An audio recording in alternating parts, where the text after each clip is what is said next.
Bom dia, queridos irmãos. Bom dia, queridas irmãs. Tudo bem com vocês? Meu nome é João Gabriel. Você está aqui no meu canal, no canal do João Vinhas.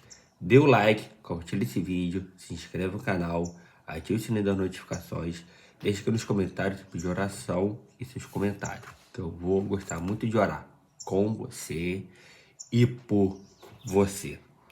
Hoje a gente vai dar continuidade à leitura do livro Paixões do Coração. Aconselhamento bíblico para lidar com pecados sexuais, de John Street. Capítulo 1, parte 4. Idolatria do coração e as paixões profundas. Conforme esclarecido no capítulo anterior, a dinâmica escravizadora do pecado sexual é uma consequência da queda do homem em pecado. Quando Deus criou o homem, deu a ele muitas capacidades que seriam essenciais para viver de maneira produtiva na Terra. Uma das capacidades é a de criar hábitos, que permite levar a cabo atividades rotineiras sem focar o pensamento ou se concentrar nelas. O cérebro, em conjunto com a memória muscular do corpo, permite que você realize procedimentos comuns e repetitivos, como amarrar os sapatos ou pentear os cabelos. Não se faz necessária nenhuma premeditação nem atenção consciente para executar esse tipo de atividade, porque são hábitos formados por meio da prática da repetição. Devido a essa capacidade, enquanto completa sua rotina habitual de preparo para o dia, você pode direcionar seu pensamento consciente para revisar as coisas importantes que precisa realizar. Essa capacidade de criar hábitos que fazem parte da sua rotina normal, permitindo que você faça o uso sábio do seu tempo. É uma verdadeira bênção para o ser humano. Habituação pecaminosa. Mas com a bênção, não é incomum também vir a maldição de viver com o coração influenciado por desejos pecaminosos. O lado cruel dessa capacidade dada por Deus de criar hábitos é que a cobiça traz consigo a profanação, canalizando aquilo que normalmente seria bênção para que vire maldição. Além dos hábitos que nos ajudam e abençoam, o coração desenvolve hábitos escravizadores de autogratificação. Nas Escrituras, isso é ilustrado quando o apóstolo Pedro descreve os falsos mestres dizendo: eles têm os olhos cheios de adultério e são insaciáveis no pecado, e têm o coração exercitado na avareza. 2 Pedro 2,14. É claro que esses falsos mestres, que afirmavam ser cristãos, estavam habituados ao pecado sexual e desencaminhavam muitas pessoas. O ato do pecado sexual é recompensado nos neurotransmissores do cérebro, com endorfinas de prazer, que entorpecem os neurônios receptores com a sensação de euforia. Isto aumenta a probabilidade da repetição desse comportamento para prolongar a experiência de euforia. Os hábitos pecaminosos tornam-se facilmente uma escravidão profundamente arraigada à experiência sexual pecaminosa. Conforme visto em 2 Pedro 2,14, não se trata basicamente de uma escravidão fisiológica, mas é essencialmente e antes de tudo uma escravidão à cobiça. Com motivação apropriada do coração, o corpo será capaz de negar a si mesmo uma experiência agradável, pois fará somente o que o coração permitir. Os cristãos não devem acreditar no determinismo biológico ou químico. Embora a química do cérebro possa influenciar bastante suas decisões, ela não é determinante. Pelo contrário, é a cobiça do coração que encoraja o corpo a repetir reiteradamente o comportamento prazeroso, mesmo que a consciência avalie tal comportamento como pecaminoso. Bem mais forte que hormônios biologicamente estimulados, são as motivações mais profundas do coração e da alma que determinam o curso da vida de uma pessoa. No entanto, é importante entender que esses desejos e anseios do coração podem ser complicados, ocultados e bastante elaborados. Há algum tempo, aconselhei um jovem marido chamado Frederick, casado com Robin havia 3 anos. Nosso encontro anterior não fora bom, e o presente encontro parecia caminhar ainda pior. Eu vinha aconselhando esse homem de 26 anos havia quase 6 meses, e seu problema com a masturbação parecia continuar complicado. Ele se mostrava responsável quanto a completar as tarefas de casa, estudar a Bíblia, orar fervorosamente, mas relatou apenas uma ligeira diminuição na frequência de seu hálito de seu hábito de autogratificação. A essa altura, ele estava ficando muito desanimado. A desesperança pairava no ar em meu escritório, como um nevoeiro escuro e frio. Francamente, como seu conselheiro, eu em sentia tão incrédulo quanto Frederick. Já havia alguns encontros, eu concluíra de que a falta de progresso devia ao fato de ele simplesmente não ser de fato cristão. Investiguei sua profissão de fé, como havia feito com sucesso com outros aconselhados, esperando encontrar uma brecha em sua suposta aparência cristã. Evidentemente, sei que nenhum conselheiro humano pode ver o coração como Deus o vê. Quase todo aconselhado é capaz de enganar o melhor dos conselheiros cristãos que diz respeito à realidade da sua fé. No entanto, por ter adquirido mais experiência pastoral ao longo dos anos e sabendo com que facilidade eu poderia ser enganado, fiquei especialmente alerta com relação às imitações. Os critérios do reino para um cristianismo genuíno vieram à minha mente enquanto questionei Frederick. Eu vi sua resposta à mensagem do Evangelho. Eu lembrei que o cristão genuíno anda na luz e confessa seus pecados. Ele me lembrou que havia sido completamente honesto comigo, bem como com sua esposa. Estava disposto a confessar seu pecado a Deus e buscar seu perdão cada vez que caía. Usando a primeira carta de João, ponderei com Frederick que uma pessoa não pode ser considerada cristã quando continua na prática do pecado, de forma voluntária. Todo aquele que vive no pecado não o viu, nem o conheceu. Aquele que pratica o pecado procede do diabo. Todo aquele que é nascido de Deus não vive na prática do pecado, porque nele permanece a semente divina. Esse não pode viver pecando, porque é nascido de Deus. 1 João 3, 6, 8 e 9. Expliquei que o termo verbal grego usado no texto não significa que o cristão não peca de forma nenhuma. Era contraditório ao que João já havia dito em 1 João 1,10. Significa, portanto, que um cristão genuíno, tendo em si a santa semente da justiça, não continua no pecado. Frederick, quase pulando da cadeira, disse: Mas, pastor, você dá a entender que um verdadeiro crente nunca poderia ser escravizado por um hábito pecaminoso. Ele estava certo, eu estava começando a dar essa impressão. O apóstolo Paulo falou da luta que enfrentou num conflito entre a carne e o espírito.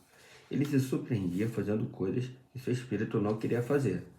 Ele também descreveu outros crentes surpreendidos em alguma falta, como pessoas que precisam de ajuda de outro cristão que os acompanhe com um espírito de brandura e os ajude na restauração. Eu sabia que o pecado poderia ter um grande poder de controle temporário sobre o crente, mas também sabia que o pecado possui domínio absoluto sobre o incrédulo. Depois de 2 encontros completos de investigação intensa de sua profissão de fé, eu vi concluindo que Frederick era um crente genuíno, com base na melhor avaliação que eu poderia fazer do ponto de vista humano. Ele tinha um desejo real de ser puro e de viver para Cristo, mas fracassava nessa área de escravidão ao sexo, mais do que em qualquer outra área de sua caminhada cristã. Mas por que isso acontecia? Depois de tantas semanas de auxílio e entendimento bíblicos, porque Frederick continuava a colher mais fracassos do que vitórias. Esse ponto controverso continuava a me intrigar como conselheiro. Continuamos naquele encontro de aconselhamento, revendo os princípios bíblicos de arrependimento e substituição, despojar e revestir de Efésios 4, 20 a 24. Amputação radical, negação completa de si mesmo, arrependimento e mudança contra a prática sexual, que havia se tornado um desejo idólatra. Frederick, a essa altura, já estava bem familiarizado com esses versículos e havia decorado muitos deles por iniciativa própria. Foi então que ele fez um comentário muito perspicaz. Durante uma daquelas pausas meditativas, enquanto eu procurava decidir para onde iríamos em seguida, ele disse: Sabe, descobri que peco na área sexual quando fico frustrado e irado com alguma coisa que aconteceu na minha vida. Inclinando-me sobre a mesa, perguntei: Você pode repetir isso? Peco na área sexual quando estou frustrado, chateado ou irado com alguma coisa que aconteceu na minha vida. O gotejo do coração no pecado sexual habitual. Aquele foi o momento em que tudo ficou mais claro para mim como conselheiro. A partir disso, os fatos que eu havia levantado sobre o passado de Frederick estavam começando a fazer sentido em relação aos seus hábitos sexuais.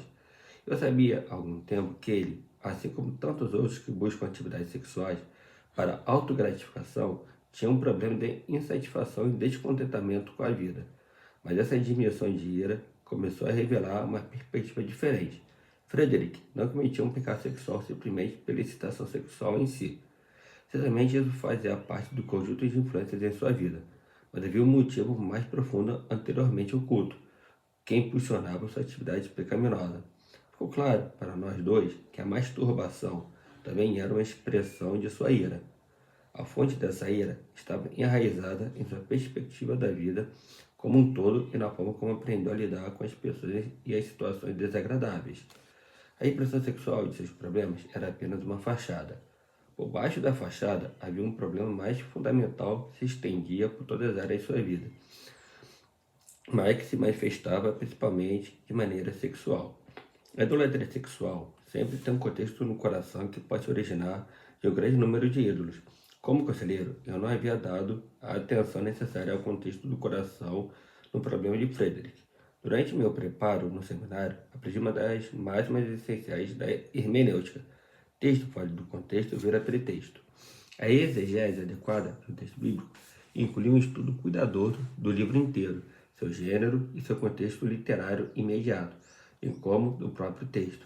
No caso de Frederick, eu deveria ter dado mais atenção ao contexto, o ambiente que cercava o coração do meu aconselhado. Eu em disso concentrei-me apenas na tirania compulsiva da sua masturbação e na idolatria das sensações prazerosas. Um contexto mais amplo do coração incluía um histórico de experiências que alimentavam os apetites crescentes por autogratificação. Adaptando a máxima da hermenêutica, poderíamos dizer: um problema de idolatria do coração, tratado fora do contexto, é a fórmula para a idolatria contínua. O hábito sexual de Frederick era idólatra, mas era idólatra porque havia sido representado em um quadro caracterizado pelas perdas observadas por ele. Por vezes, ele era dado a repente de ira, mas não era aparente em sua conduta ou atitude. Por fora, ele parecia ser gentil e até tímido. Masturbação, porém, havia se tornado seu meio preferido para expressar seu descontentamento com a vida. E discernimento bíblico para os desejos idólatras do coração. À medida que entendi melhor a vida de Frederick, fui levado a fazer perguntas às escrituras que jamais fizeram anteriormente.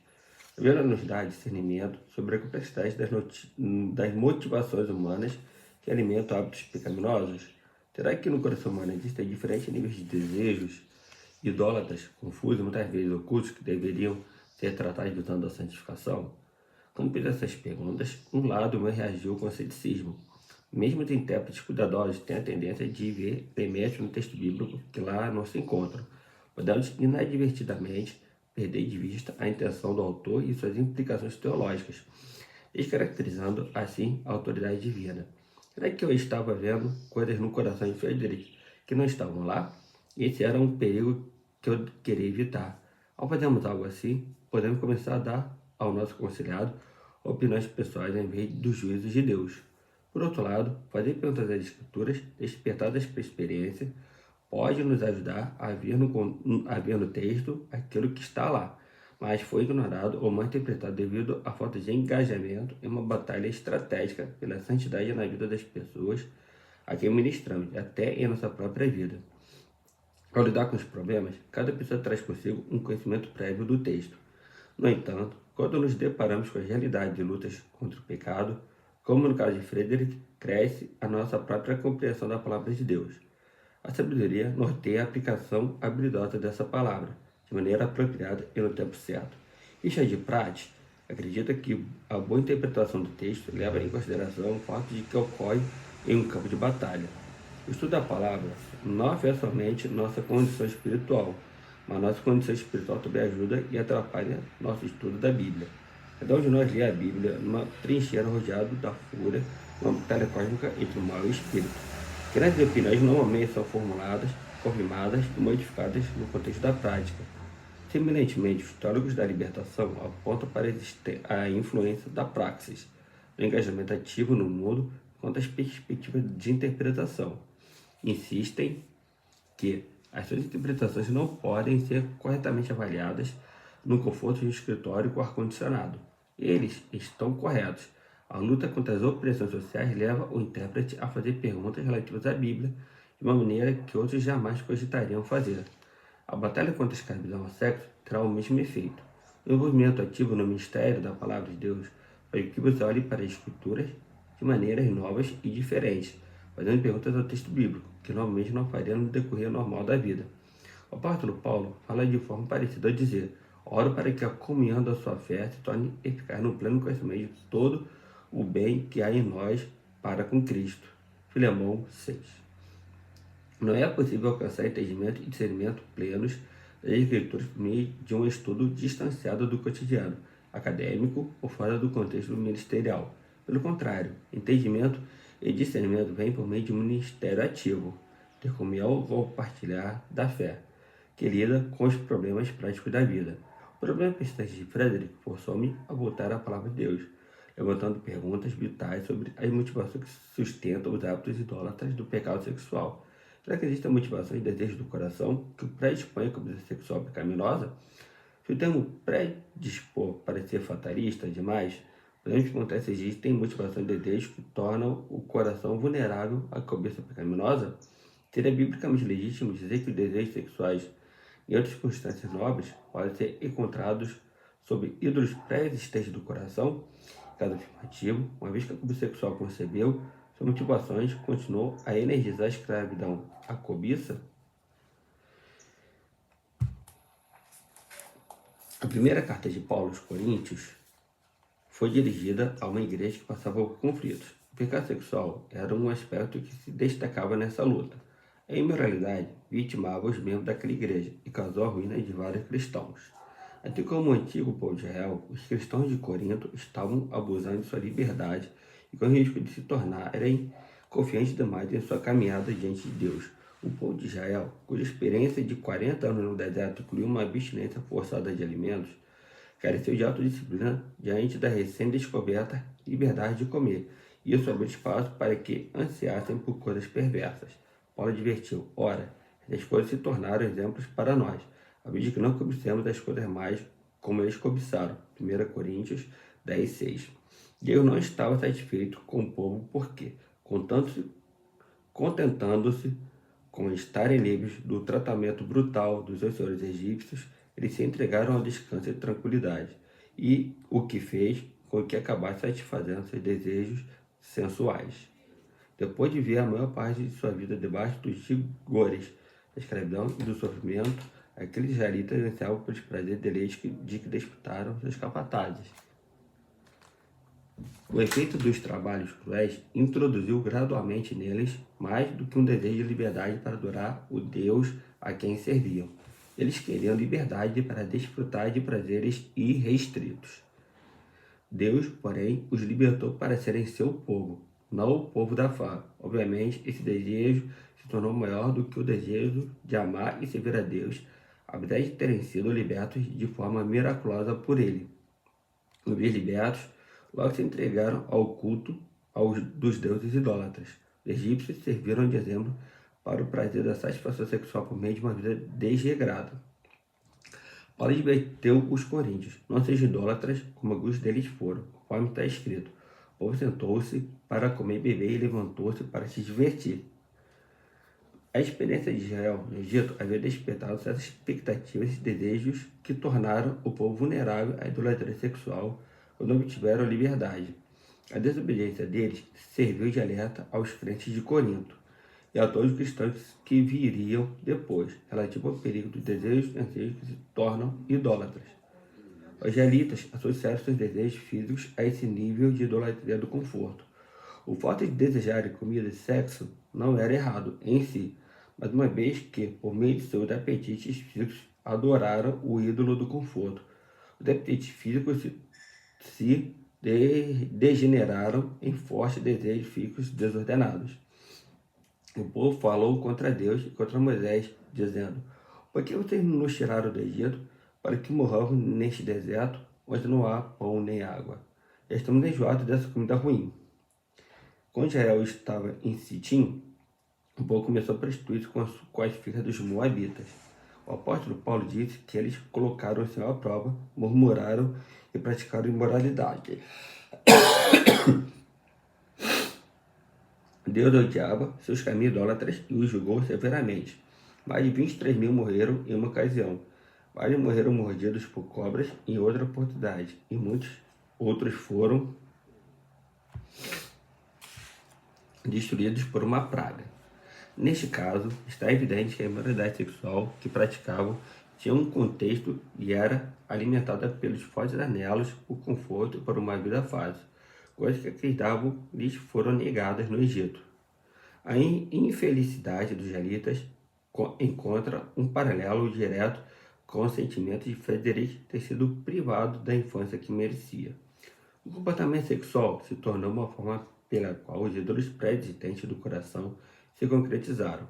Consequentemente, a escravidão ao sexo tornou-se seu próprio ídolo. O apóstolo Paulo costuma advertir os coríntios com palavras severas. Estas coisas aconteceram com eles para servir de exemplo e foram escritas com advertência para nós, para quem o fim dos tempos tem chegado. Portanto, meus amados, fuja da idolatria. A luta de Frederic contra esse ódio pecaminoso me levou de volta ao texto bíblico, em busca de maior discernimento sobre a motivação e comportamento humano.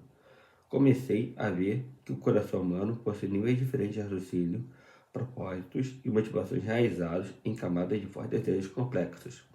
Exemplos daqueles que nos precederam na fé estão registrados na palavra de Deus para nos salvar, inclusive Frederic, naquele tipo de idolatria escravizadora e de juízo temporal. A idolatria na vida do rei Davi. De maneira semelhante, o pecado vergonhoso de Davi com Batseba ilustra um coração que já estava maduro para o adultério. Davi não saiu no terraço, uma bela tarde caiu em pecado sexual de forma inocente e repentina ao ver a nudez de Batseba. Outros desejos idólatras já estavam presentes quando aquela oportunidade tempestuosa se apresentou. Usando nossa analogia anterior de Tiago 1, 14 e 15, o coração de Davi já havia se tornado um ventre fértil no qual a semente da cobiça poderia ser implantada e prosperaria. Uma história bem definida antecedeu o pecado de Davi. Antes do adultério com Batseba, Davi já havia comprometido seu coração muitas vezes e de várias maneiras, devido às suas elevadas expectativas e intensos anseios. Tudo isso estava presente muito antes de Batseba entrar em cena. Davi era um homem sensual e apaixonado. Ele nutria grande amor por seu povo e pela preservação da nação. Logo após sua coroação como rei de Israel, Davi consolidou seu reinado mediante um processo sistemático estabelecendo tratados políticos sempre que possível com países vizinhos. Parte dos acordos que fez incluía levar para sua casa concubinas e esposas, prática que desobedecia diretamente mandamentos anteriores dados por Deus. Mandamentos que visavam especialmente futuros reis de Israel. Deus ordenou que não tomasse várias esposas e concubinas, para que o seu coração não se desviasse do Senhor, seu Deus. O costume da época estabelecia que as alianças internacionais fossem formalizadas por meio do casamento entre famílias aristocráticas. O rei cuja filha fosse casada com o rei vizinho passaria 2 vezes antes de entrar em guerra com os próprios netos. Davi conscientemente pôs de lado a palavra de Deus para seguir as práticas costumeiras da realeza a fim de firmar a paz em Israel e seus vizinhos. Davi era homem de guerra, tendo derrotado mais inimigos de Israel que seu antecessor. Durante sua vida, presenciara consideráveis derramamentos de sangue e ansiava pelo dia em que Jerusalém estaria sob paz. No entanto, seu anelo por paz excedeu seu desejo de agradar a Deus. Com a derrota de Amon e dos sírios, o anelo de Davi por paz estava praticamente concretizado. A derrota desses inimigos foi a maior vitória de Israel, pois a maior ameaça havia sido neutralizada. Porém, sírios fugiram de Israel, e Davi matou os condutores de 700 carros de guerra e 40 mil cavaleiros sírios. Também feriu Sobaque, o comandante do exército, que morreu ali. Quando todos os reis, servos de Hadadezer, viram que tinham sido vencidos por Israel, fizeram paz com Israel e o serviram. E os sírios ficaram com medo de voltar sobre os filhos de Amon. 2 Samuel 10, 18 e 19. Após tal vitória retumbante, na qual os temidos amonitas e seus aliados, os sírios, haviam sido cabalmente derrotados, Davi estava ansioso por uma pausa. Ele desejava relaxar e desfrutar de um pouco de paz. Embora sendo Davi corajoso, batalhador e hábil estrategista, queria que merecia desfrutar do fruto de seu trabalho. Depois que Israel alcançou uma paz parcial com esse inimigo tão forte, lemos: depois do ano, no tempo em que os reis costumam sair para a guerra, Davi enviou Joabe, seus oficiais de todo Israel. Eles destruíram os filhos de Amon e e sitiaram a cidade de Rabá. Mas Davi ficou em Jerusalém. 2 Samuel 11:1. Davi ficou em casa para descansar. O general do exército, o rei da grande nação, queria desfrutar pessoalmente de um pouco da paz pela qual havia se esforçado diligentemente para alcançar. Ele estava convicto de ser merecedor de um pouco de distração e descanso. A paz e o prazer são irmãos, filhos da mesma mãe. A tranquilidade. Davi foi um homem batalhador, que deu tudo de si, colocando a própria vida em risco pelo bem dos outros. Ele considerava a satisfação ocasional própria bem merecida. Havia uma diferença, porém, entre essa união sexual e as anteriores, que foram consumadas visando a segurança e a paz de seu povo. Ele podia querer não conviver com as mulheres advindas de conveniência política. No entanto, com Batseba foi diferente. Peraí, vou aqui para frente. Pegar para cá. Ele a desejava. Essa união existiu exclusivamente visando a autogratificação. A vida tranquila pela qual havia lutado e se empenhado tanto foi o ídolo que se expressou na comida sexual com Batseba. A busca dessa vida tranquila consumiu Davi de tal forma que ele armou o assassinato de Urias, que era marido de Batseba, além de ser um dos soldados fiéis do próprio Davi. Seria esse ídolo que traria um sofrimento interminável para Davi, sua mira pelo resto de sua vida. A primeira metade do livro de Samuel relata a história da ascensão de Davi ao poder. Tudo caminhava muito bem para Davi. Ele havia vencido a guerra civil e havia sucedido Saul como rei. Capítulos 1-5. Construiu Jerusalém do cerca para sua nova capital e recebeu uma aliança de Deus. Capítulos 5-7. Venceu todas as batalhas que travou, derrotando os filisteus, os moabitas, os arameus, os edomitas e os amonitas. Capítulos 8-10. A vida seguia de vento em popa para Davi e o seu país. Entretanto, a segunda metade do livro é completamente diferente. Os eventos que ocorrem nesta metade do livro são quase somente negativos para o rei. O filho mais velho de Davi, Aminon, estupra Tamar, sua meia-irmã, o que leva Absalão, irmão de Tamar, a assassinar Aminon. Capítulo 13. Depois disso, Absalão, um filho que Davi amava, conspira contra ele, criando uma guerra civil sangrenta. Davi é forçado a fugir de Jerusalém. Por fim, Absalão é derrotado e morto, mas Davi permanece de coração partido. Capítulos 14-19. A seguir, outra rebelião tem lugar. Capítulo 20. Davi termina sua carreira lutando novamente contra os filisteus. Capítulo 21. Em contraste com a sua vitória anterior sobre os filisteus e sua vitória individual sobre Golias, Davi fica exausto e precisa ser resgatado por suas tropas. Dessa vez, são outros heróis que matam os gigantes. 2 Samuel 21, versículos 15-22.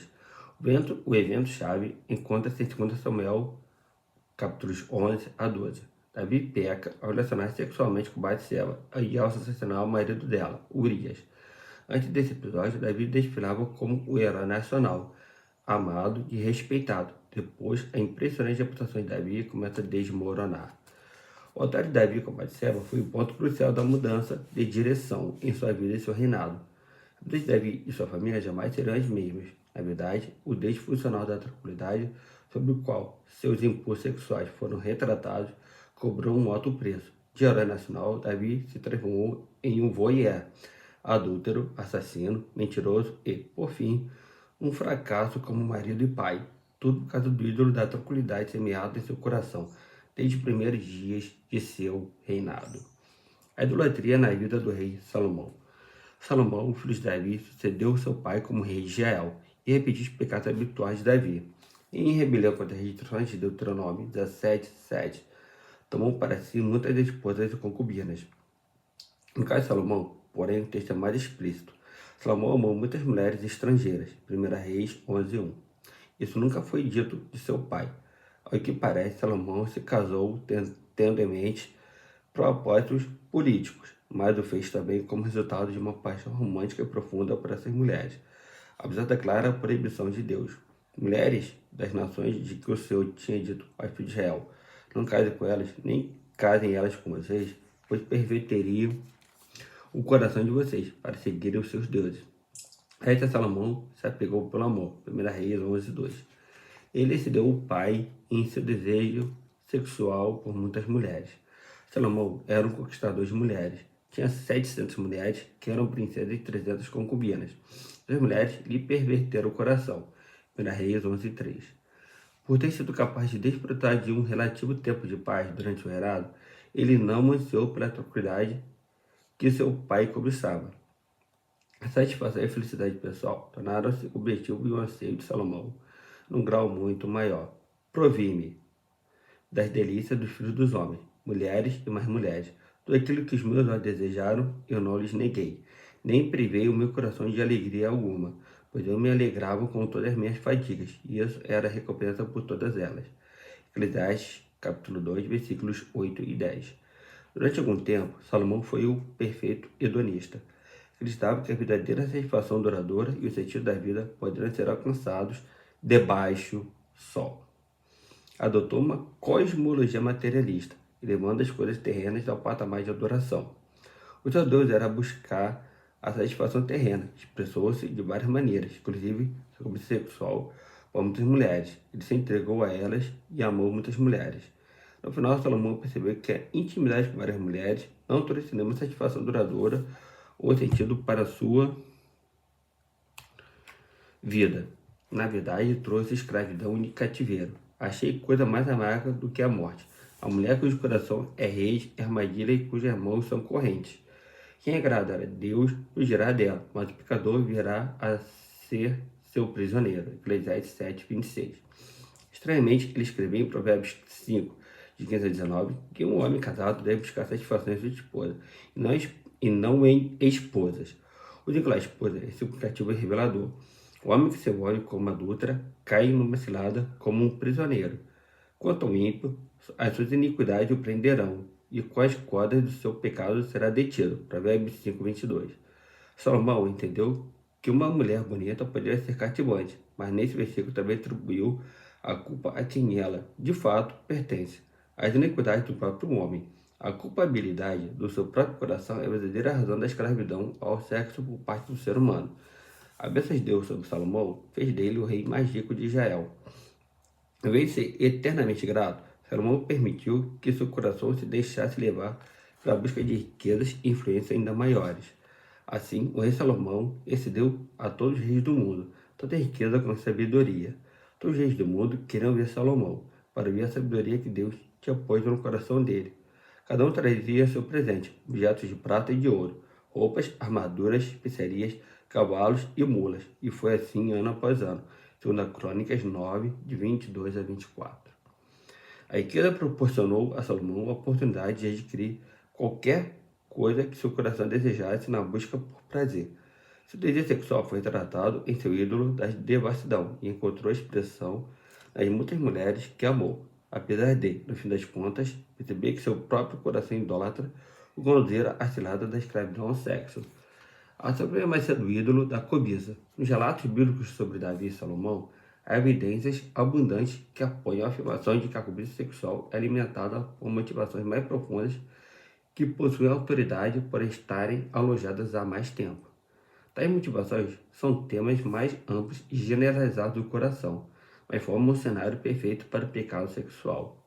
No panteão das divindades do coração, elas existem há mais tempo. As motivações alimentam, nutrem e apoiam a constante concepção de novos deuses sexuais que querem edificar altares permanentes no coração. No topo dessa formação de divindade está a cobiça. Esse é o ídolo que nutre todos os outros deuses funcionais. A cobiça está na raiz de todo pecado sexual e produz no coração ídolos novos e requintados. Servir e gratificar o próprio eu é a sua principal expectativa. Embora se manifeste em diferentes atitudes e expectativas, a cobiça é seu principal interesse. Vemos então que a cobiça sexual pecaminosa encontra sua fonte primária no coração exigente, tomado por uma avidez cobiçosa. No livro de Gálatas, o apóstolo Paulo afirmou que esse é o desejo da carne que determina seu desejo contrário ao espírito. Gálatas 5, 16 e 17. A carne é míope e enxerga a satisfação do seu desejo como o único foco digno de ser adotado nesta vida. O desejo da carne tem sido a condição do ser humano desde a queda de Adão e Eva, e continua a residir no cristão à medida que ele luta para mortificar a carne, deixando as rédeas da vida com o espírito. Desses mandamentos, o decálogo antecipa essa cobiça básica que há coração e adverte, que há no coração e adverte. Não cobiça a mulher seu próximo, Êxodo 20:17. A cobiça que se expressa em expectativa de desejo de autogratificação é a essência do pecado sexual. A cobiça é o ídolo supremo no panteão de deuses funcionais do desejo. Na carta aos Efésios, o apóstolo Paulo ligou as atividades sexuais proibidas à cobiça. Os cristãos não devem imitar as práticas dos gentios, os quais, tendo se tornado insensíveis, se entregaram à dissolução para, com avidez, cometerem toda sorte de impureza. Efésios 4:19.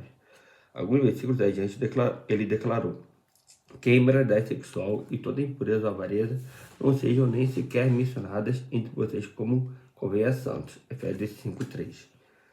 O sexo que visa a autogratificação é, por definição, pecaminoso. A racionalização de que a masturbação é permitida, desde que não cause prejuízo a outra pessoa, não encontra apoio bíblico. A masturbação é um ato sexual que é expressa por a cobiça. O conselheiro que entende os anseios, os complexos do coração humano, está ciente das duas amplas categorias de desejo que a avidez pode assumir na cobiça sexual. O mais comum é o forte desejo de satisfação prazerosa. O coração humano busca naturalmente satisfação, mas a pecaminosidade egoísta do coração idolatra esse anseio, exigindo que ele seja satisfeito. De volta a Gálatas 5, Paulo escreveu literalmente: porque a carne luta contra o espírito luta contra a carne, porque são opostos entre si, para que vocês não façam o que querem. Gálatas 5:17. Este é o centro da questão. Para que vocês não façam o que querem. Quando a cobiça atinge o ponto no qual a existência pessoal fracassa, ela se torna um ídolo. A cobiça opera por meio de seu forte desejo incessante para garantir um altar no coração, exigindo lealdade e adoração pessoal. Qual tipo de específico de desejo idólatras parece orbitar ao redor desse desejo de satisfação sexual? Lisonja, poder ou controle, auto-recompensa, conforto. Todos eles alimentam o desejo do pecado sexual, qualquer que seja a maneira perversa através da qual o coração escolhe se manifestar. Outro caminho também ignorado que a avareza pode escolher para a expressão sexual é um anseio por consolo. Nesse caso, a pessoa tem uma dor perceptível que requer algum tipo de reparação, o que leva a sua má conduta sexual. Muitas abordagens de terapia sexual, crendo que as circunstâncias são determinantes, procuram corrigir esse sofrimento, fazendo com que a pessoa enfrente seu pecado oculto, para aceitá-lo e expressar a ira reprimida por seus danos. O modelo bíblico não ignora a dor do passado, se os fatos forem reais, e não resultantes de uma memória falsa encorajada pelo terapeuta. Quando existe, de fato, uma memória dolorosa genuína, como por exemplo, fui molestada por meu avô, ela deve ser tratada com ternura, misericórdia e graça, ajudando a vítima a caminhar biblicamente ao longo de um processo de arrependimento, perdão e reconciliação. É imperativo ajudar a pessoa que foi violentada ou molestada a ver que não somente as pessoas pecam contra nós e nós sofremos por causa disso, mas também a pecaminosidade do nosso coração trama maneiras pecaminosas de lidar com essas memórias. O coração pecaminoso e cheio de cobiça insiste em ser compensado pela perda.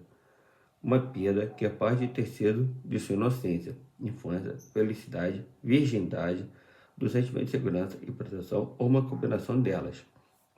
Considere uma jovem que foi abusada ou negligenciada pelo próprio pai. À medida que amadurece, anela com urgência por um homem que cuide dela.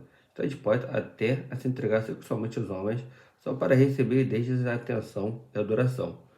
Um jovem que foi criado num lar em que o pai raramente lhe mostrava afeto ou aprovação pode, não raro, buscar o afeto de outros homens em relacionamentos homossexuais. Em qualquer um dos casos, o coração deseja profundamente ser consolado e buscará isso de inúmeras maneiras. A busca de alívio para a dor emocional vinda de relacionamentos interpessoais pode ser vista em 4 desejos idólatras que podem buscar uma expressão sexual em sua vida: ira, autocomiseração, medo, descontentamento. Continuando em Gálatas 5, o apóstolo conduz nosso raciocínio dos anseios internos do coração para as expressões exteriores, iniciando para o desejo da carne rumo às obras da carne. Gálatas 5, 19 a 21. Dentre as mais de 15 obras da carne, ele especificamente enumera 10 que estão direto ou indiretamente associadas às práticas sexuais pecaminosas: imoralidade sexual, impureza, libertinagem ou lascívia, idolatria, inimizade, discórdia, ciúme, iracúndia, bebedeira, orgia.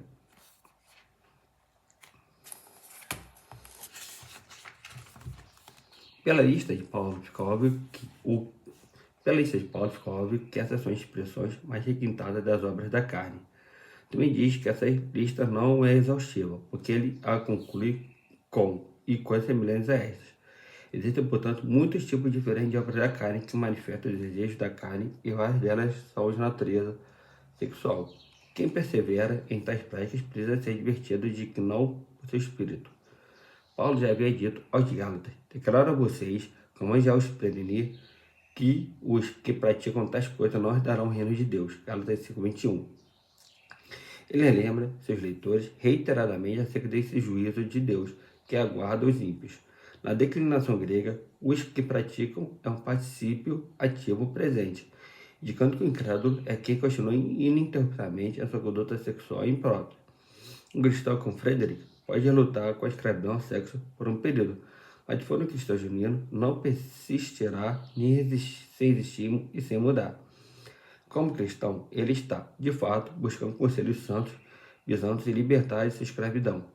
Paulo já havia dito aos cristãos gálatas que viam essa guerra entre a carne e o espírito que, durante algum tempo, a carne luta contra o espírito luta contra a carne, porque são opostos entre si, para que vocês não façam o que querem. Gálatas 5:17. Durante algum tempo, o cristão pode se encontrar à mercê da carne, não fazendo o que o espírito deseja, mas ele não permanecerá nessa condição. Aqueles que permanecem à mercê da carne demonstram, a princípio, que nunca foram crentes e continuam sendo atormentados pela crescente promiscuidade sexual. A ira no contexto do coração. Mesmo que eu não tivesse testemunhado muito progresso, Frederick ainda se mostrava disposto a combater o bom combate contra a autogratificação. Hoje eu entendo o que é que alimentava sua escravidão ao sexo. Frederick foi criado em um lar onde prevaleceu a hostilidade. Ele não conseguia se lembrar de um diálogo gentil entre seus pais. Era capaz de lembrar que, quando criança, corria para o quarto e se escondia quando seus pais começavam as brigas. Ele nunca sofreu abuso, mas os pais agrediam fisicamente um ao outro. Acontecia especialmente quando bebiam. Não pude deixar de considerar a manifestação da graça de Deus no lar de Frederick e Robin. Agora que ele se tornara cristão, mostrava-se um marido e um pai gentil e amoroso, algo que sei que ele não vivenciou durante sua fase de crescimento. Seus pais brigavam durante horas. Frederick admitiu que, quando criança, ficava em seu quarto e chorava. Você nunca permitiu que ninguém o visse chorar. Com o tempo, descobriu que as histórias de quadrinhos poderiam ser um meio de escape, e ele as lia silenciosamente dentro do armário de seu quarto, isolando-se do mundo exterior para que não precisasse pensar na dor. Isso acabou se tornando sua rotina. Frederick reparou como essas histórias de quadrinhos destacavam seus atributos femininos, algo que o deixava intrigado. Seus pais se divorciaram quando ele tinha 12 anos e, apesar de ter dado as boas-vindas à paz, ficou irado com o que havia acontecido, porque ele não pôde ter uma infância normal como o restante dos garotos de sua escola. No fundo de seu coração, tudo o que ele queria era ter paz que pudesse se dar bem. Sua mãe casou-se com seu padrasto menos de um ano após o divórcio. Ela havia conhecido em um bar, e seu homem não gostava de Frederick e considerava uma inconveniência desnecessária em seu lar. Durante certo tempo, Frederick quis morar com o pai, mas o juiz não permitiu, o que serviu apenas para alimentar sua ira crescente. Por volta dos 13 anos, Frederick foi apresentado à pornografia na própria escola. A princípio ficou envergonhado, mas logo percebeu que os outros rapazes que ele admirava gostavam daquilo. Resolveu se der curiosidade. Foi nessa altura que descobriu o estoque de revistas pornográficas que seu padrasto mantinha em casa. Percebeu que poderia tomar emprestado vários exemplares para devolvê-los depois, sem que seu padrasto e sua mãe descobrissem. Frederick voltava para seu quarto e secretamente se desligava do mundo exterior enquanto migrava na fantasia crescente de erotismo sexual. Não demorou muito para que ele estivesse praticando seu hábito pecaminoso. Esse parecia ser o escape mais satisfatório para a sua excitação. Ele não o praticava a todo momento, mas confessou que se tornou um hábito crescente ao longo dos anos do ensino médio. Além disso, percebeu nitidamente que a África desse hábito aumentava quando estava chateado, estressado, sob muita pressão em casa ou na escola. A criatura, como tinha ficado acostumado a esse hábito, tanto que a vida já não parecia normal sem ele. Com o passar do tempo, suas fantasias sexuais passaram a incluir pensamentos eróticos envolvendo garotas da escola. Pode ter ouvido algumas das fações sexuais dos outros rapazes. Certo dia, ele até ouviu da professora da matéria de saúde que a masturbação era um meio legítimo de aliviar a tensão e a frustração sexuais. Ela disse, as pessoas que dizem que a masturbação é errada são uns carolas puritanos. A masturbação é uma função normal da sexualidade do adolescente. Contanto que você não prejudica a ninguém. Sou razoável para Hendrik. Para Frederick, era uma simples função biológica. Como poderia ser errada se Deus a criou? Qualquer sentimento de culpa que ele tivesse desapareceu. Frederick não tinha apenas um hábito de autogratificação seriamente arraigado, mas também desenvolvera inúmeros ídolos do coração que alimentavam essa prática. Retomando suas reações da infância em sua terrível vida familiar. Embora ele tenha criado no Evangelho de Jesus Cristo na faculdade, o meio do testemunho de fiel de Robin, ele manteve os mesmos ídolos carnais, que havia adquirido quando criança. Frederick se deu conta da maneira que ele havia sido ensinado no ensino médio, na aula de saúde. Suas fantasias sexuais e autogratificação estavam custando caro ao seu casamento. Robin chegou até a perceber que ele não queria ter relações sexuais com ela, mesmo que aconteciam com pouca frequência. Ela acreditava que Frederick não achava que ela fosse uma mulher desejável. Na verdade, Robin nunca seria capaz de satisfazê-lo da mesma forma como ele mesmo conseguia satisfazer a si mesmo, pois ela não possuía o feedback biológico imediato que ele tinha. Como era de se esperar, quanto maior a tensão em seu casamento, maior se tornava a frequência com que ele se satisfazia. A cabeça pecaminosa do coração de Frederick ansiava por algum tipo de compensação pelas injustiças de seu passado. Não havia como recuperar a infância perdida que acreditava merecer. Sua ira não havia sido resolvida e continuava a alimentar suas práticas pecaminosas.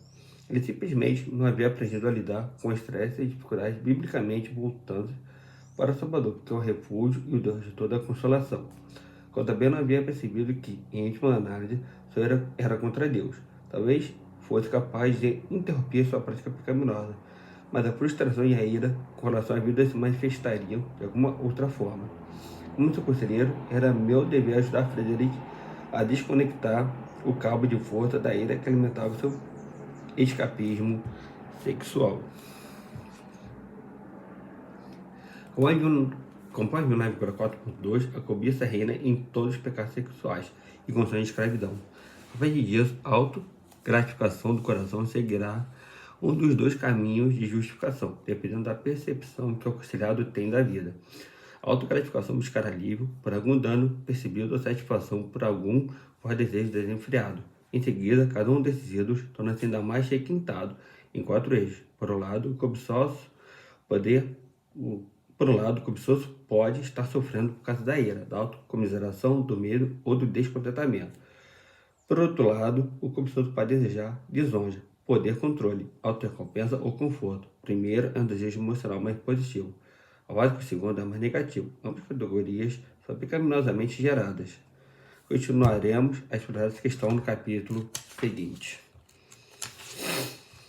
Bom, acabou aqui a leitura da parte 4 do capítulo 1, que diz a idolatria do coração e as paixões profundas. Dê o like, curte esse vídeo, se inscreva no canal, ative o sininho das notificações, escreva nos comentários e pedir oração, que eu gostava muito de orar com você, por você. Valeu, até a próxima. Tchau, tchau. Fui!